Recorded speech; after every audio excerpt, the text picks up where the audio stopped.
ولو بینران هر پیشهاتک لدوری هبه بگمان رول کردان پیگه کردان باندوریا کردان جغرافیا کردان دیت البرچاف گرتن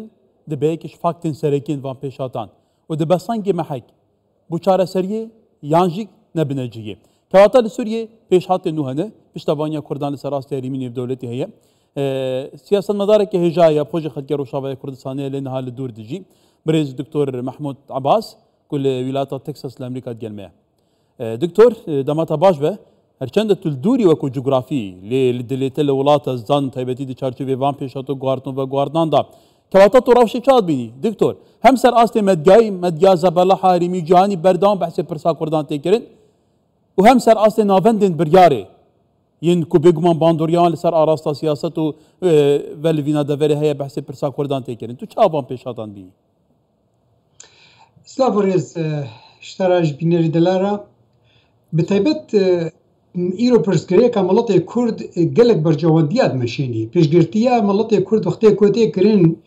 چه گشتي بي چه دهندرو سوري دبيت پیشا روجا سوري دبي قلقم هو القلق الاليا يميزيني وقتي دولتي بيماني وقتي بيشغرتيا ملطي كرد كن یک جيش آلية أولهية خود باريزن برجواندية خود هروجلات نابية باريزن دميزين إنه كرد یک شوا هزي جو قلقي جرينجا كارن بيمان ها بيماني كدرست و بيخ يعني بي حيلة بير هزا كرد كاري بي كرن يعني ياد دوا بتيبت قد ميزين وقتي جو مسوريا ببي دولتك راديكالي مسلمان كست بيشاوي دولو بقري ناسكني جغيل ملطي كرد وهيزا كرد جبرقو او زانين هيزا كرد ملطي كرد هيزا كشهرستانية ملطي كرد ملطي كي يعني رولا اولا راديكال قبول ناكي ابناء دكبي وطايدا او دكبي اولهيا ودولتها دات بيشروج ده هكاز راديكال وري هي مطرسيكش اولهيا ورب بسكنيني يعني بدي خويا كرن دبي ده هيزا كرديا يك امينه كاري به لبيشا راديكال الاسلام ده تجربه وانا دبي وارده قال لك خرطه خلاص سيا براستي دولتي جرينج وقت فرنسا واوروبا بتايبات ناخذن رولا تركي بقلكي قرب بيد هندروي سوري دا ودو بيش رجع عربة تمامي دجي ناخذن جو تركي بقى وطايق وبرجوانديا واد وهرمي دا تيك ببي دميزين طبعا هيزا كرد وقت جو ببي بشكي جرينج دو بيش رجع سوري تش دستوري دا بي تشي وكا فدرالي كي بي اكرند هندروي سوري دا بتايبات بديركت بي انديركت بي برجوانديا واد دولتا تخوراكن دي بيشيا تشي تركيا برجوانديا تركي سكن تشي بيشيا يعني هابونك دولتك راديكالي مسلمان فرتي غياكر يعني حتى دولتي عرب اللي فيدي خوشك زاني وكا سوريا وكا عفوا وكا اردن سعوديه مصر دميزين انه تركيا البرجوانديه خد ميزينه تركيا دخوازي عرب دولتي كومار يعني عرب لوازبن دا او رولا بينا تشد سوري دت دروجلات نابين دا خورت ببي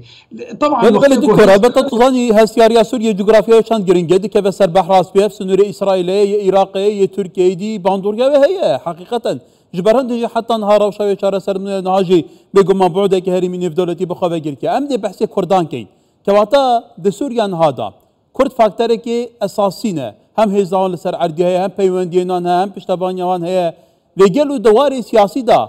كرد عقليته كي براغماتيست هي لغور برجاندين خاطر ديگره پيوسته كرد چبكن دكتور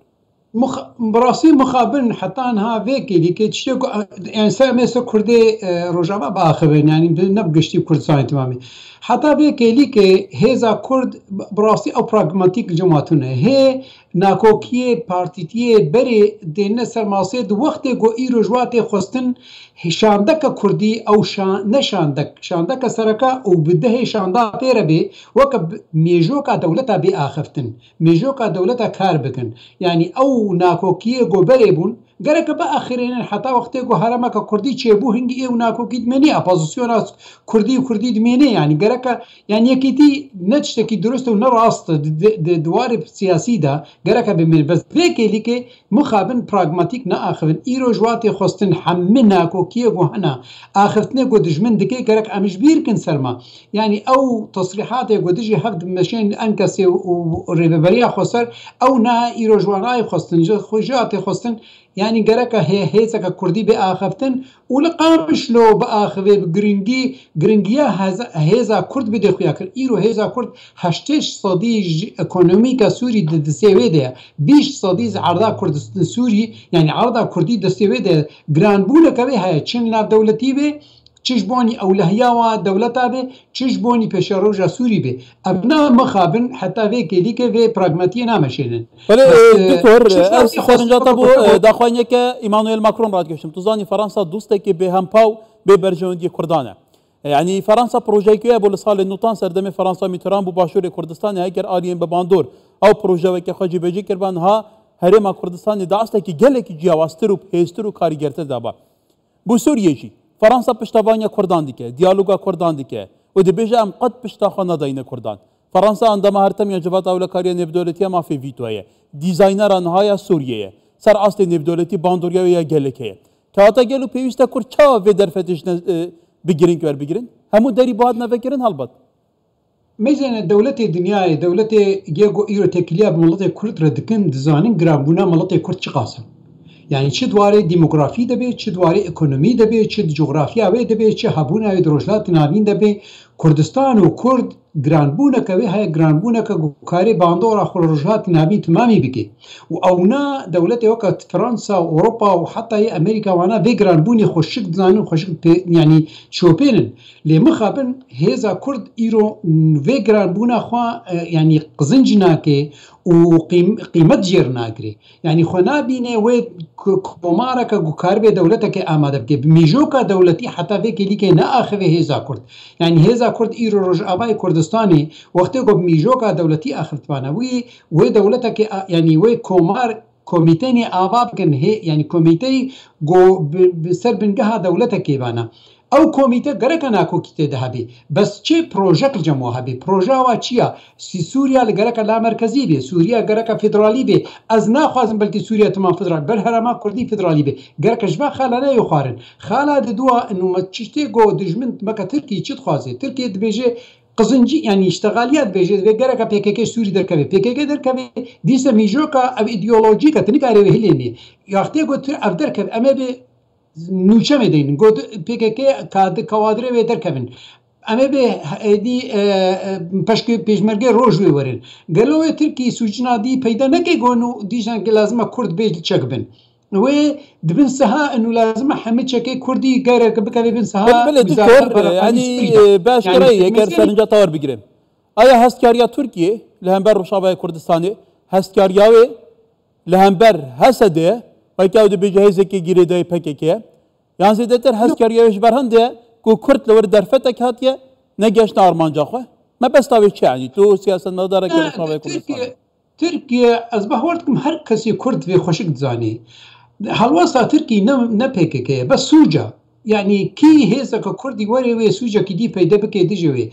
تركيا زاني غو سوري صوبا فدرالي تشبي او فدراليا ها وي بكوي تركي دجي وي او باندورا خل تركي بكي بخوازي يا نخوازي كواتا او سوچ چند گرين گل سر عرض او سوچ لتركيا يعني بتركيا نهايه داد بدون من حسد اذن كردان لورن اكر او سوچ هبه او بيانو هبه او ادلها بيدينه للعرض تينا geçtim Suriye bakır bunu bunlar Türkiye haskari hayal beraber de bence pek ki dinaba Türkiye dinaba Ruşabay Kürdistan'da da bağlı bedeste hesa dedin çarşı ve hesa dida çi pevistan ki gelip dinata